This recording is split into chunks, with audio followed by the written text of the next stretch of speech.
यूहन्ना अध्याय 4। इसलिए जब प्रभु को मालूम हुआ कि किस प्रकार फरीसियों ने सुना था कि यीशु यूहन्ना से अधिक चेले बना रहा था और उन्हें बपतिस्मा दे रहा था, यद्यपि यीशु स्वयं नहीं परंतु उसके चेले बपतिस्मा देते थे, वह यहूदियों को छोड़कर पुनः गलीली को चला गया और उसको सामरिया से होकर जाना अवश्य था। तब वह सुखार नामक सामरिया के एक नगर तक आया जो उस भूखंड के पास है जिसे याकूब ने अपने पुत्र यूसुफ को दिया था, और याकूब का कुआं वहीं था। और यीशु यात्रा का थका हुआ उस कुएं के पास बैठ गया, और ये 6वें घंटे के लगभग था। वहां सामरिया की एक स्त्री जल भरने को आई। यीशु ने उससे कहा, मुझे पीने को पानी दे, क्योंकि उसके चेले नगर में भोजन लेने को गए थे। तब सामरिया की उस स्त्री ने यीशु से कहा, ये कैसे कि तू एक यहूदी होकर मुझसे पानी पीने को मांगता है, जो कि सामरिया की स्त्री है। क्योंकि यहूदियों के सामरियों के साथ किसी प्रकार के व्यवहार नहीं थे। यीशु ने उत्तर दिया और उससे कहा, यदि तू परमेश्वर के वरदान को जानती और वह कौन है जो तुझसे कहता है मुझे पीने को पानी दे, तो तू उससे मांगती और उसने तुझे जीवन का जल दिया होता।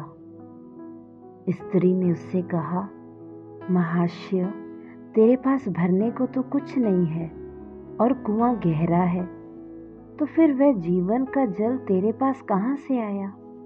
क्या तू हमारे पिता याकूब से बड़ा है, जिसने हमें यह कुआं दिया और आप ही अपने पुत्रों और अपने गाय बैलों समेत उसमें से पिया?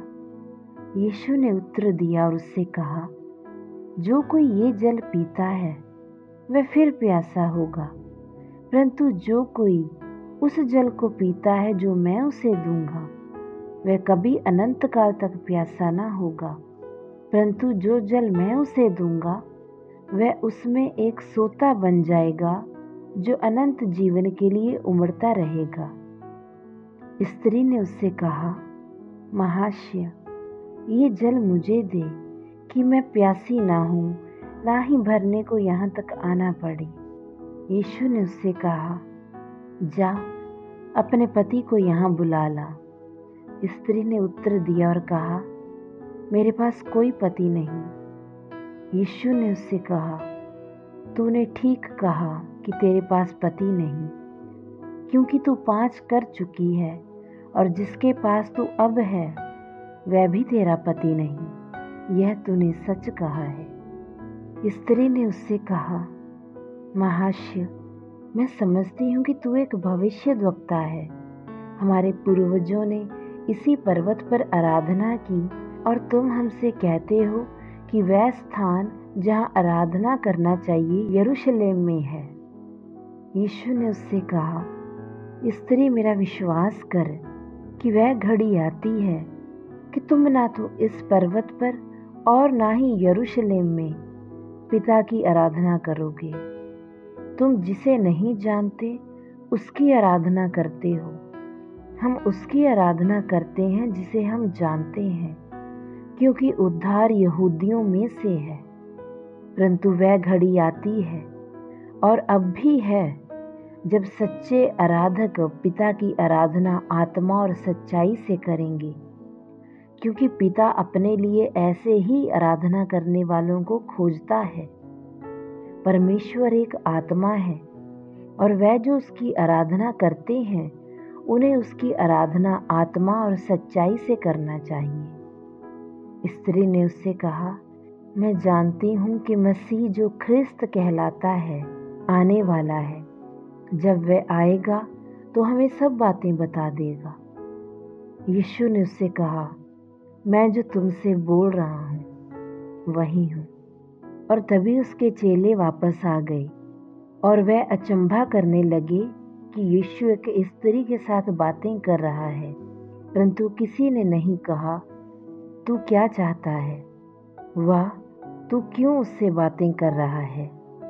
तब स्त्री अपना घड़ा छोड़कर नगर में चली गई और लोगों से कहा, आओ, एक ऐसे मनुष्य को देखो जिसने सब कुछ जो मैंने किया मुझे बता दिया। कहीं यही तो मसीह नहीं है? तब वह नगर से बाहर निकलकर उसके पास आने लगे। इतने में उसके चेले यीशु से ये कहकर विनती करने लगे, हे रब्बी, कुछ खा ले। परंतु यीशु ने उनसे कहा, मेरे पास खाने के लिए ऐसा भोजन है जिसे तुम नहीं जानते। इसलिए चेलों ने आपस में कहा, क्या कोई मनुष्य उसके लिए कुछ खाने को लाया है? यीशु ने उनसे कहा, मेरा भोजन यह है कि उसकी इच्छा पूरी करूं जिसने मुझे भेजा है और उसका कार्य पूरा करूं। क्या तुम नहीं कहते, फसल काटने के लिए अब भी 4 महीने पड़े हैं? देखो, मैं तुमसे कहता हूँ, अपनी आंखें उठाकर खेतों पर दृष्टि डालो, क्योंकि वे कटने के लिए पक चुके हैं। और काटने वाला मजदूरी पाता और अनंत जीवन के लिए फल बटोरता है कि बोने वाला और काटने वाला दोनों एक साथ आनंद करें। क्योंकि इस पर यह कहावत ठीक बैठती है कि एक बोता है और दूसरा काटता है। मैंने तुम्हें वह खेत काटने के लिए भेजा जिसमें तुमने परिश्रम नहीं किया, औरों ने परिश्रम किया, और तुम उनके परिश्रम के फल में भागी हुए। और उस नगर के बहुत से सामरियों ने उस स्त्री के कहने से, जिसने यह गवाही दी थी कि उसने सब कुछ जो मैंने किया है मुझे बता दिया है, उस पर विश्वास किया। इसलिए जब वे सामरी लोग उसके पास आए तो उससे विनती करके कहने लगे कि हमारे यहाँ रह। और वह वहाँ 2 दिन तक रहा। और उसके अपने वचन के कारण और बहुतों ने विश्वास किया। और उस स्त्री से कहा, अब हम तेरे कहने ही से विश्वास नहीं करते, क्योंकि हमने आप ही उसे सुन लिया और जानते हैं कि निश्चय यही मसीह संसार का उद्धार करता है। अब 2 दिन के बाद वह वहाँ से विदा होकर गलीली में गया, क्योंकि यीशु ने स्वयं ही साक्षी दी कि भविष्यद्वक्ता अपने निज देश में आदर नहीं पाता। तब जब वह गलीली में आया तो गलीलियों ने उसका स्वागत किया, क्योंकि जितने काम उसने यरूशलेम में पर्व के समय किए थे उन्होंने उन सबको देखा था, क्योंकि वह भी उस पर्व में गए थे। वह फिर गलीली के काना में आया, जहाँ उसने पानी को दाखरस बनाया था। कफरनहूम में एक राजकीय अधिकारी था जिसका पुत्र बीमार था। जब उसने सुना कि यीशु यहूदिया से निकलकर गलीली में आया है, वह उसके पास गया और उससे विनती करने लगा कि चलकर मेरे पुत्र को चंगा कर दे, क्योंकि वह मरने पर था। तब यीशु ने उससे कहा, जब तक तुम चिन्ह और अद्भुत काम ना देखोगे तब तक तुम विश्वास नहीं करोगे। राजकीय अधिकारी ने उससे कहा, महाशय, मेरे बालक की मृत्यु होने से पहले चल। यीशु ने उससे कहा, अपने मार्ग जा, तेरा पुत्र जीवित है। और उस मनुष्य ने यीशु के वचन पर विश्वास किया जो यीशु ने उससे बोला था, और वह अपने मार्ग पर चला गया। और वह मार्ग में जा रहा था कि उसके दास उससे आ मिले और कहने लगे कि तेरा पुत्र जीवित है। तब उसने उनसे पूछा कि वह किस घड़ी अच्छा होने लगा, और उन्होंने उससे कहा, कल 7वें घंटे में उसका बुखार उतर गया। इसलिए पिता जान गया कि यह ठीक उसी घड़ी हुआ जिस घड़ी यीशु ने उससे कहा था, तेरा पुत्र जीवित है। और स्वयं उसने और उसके सारे घराने ने विश्वास किया। अब यह दूसरा आश्चर्य कर्म है जिसे यीशु ने यहूदिया से गलीली में आकर किया।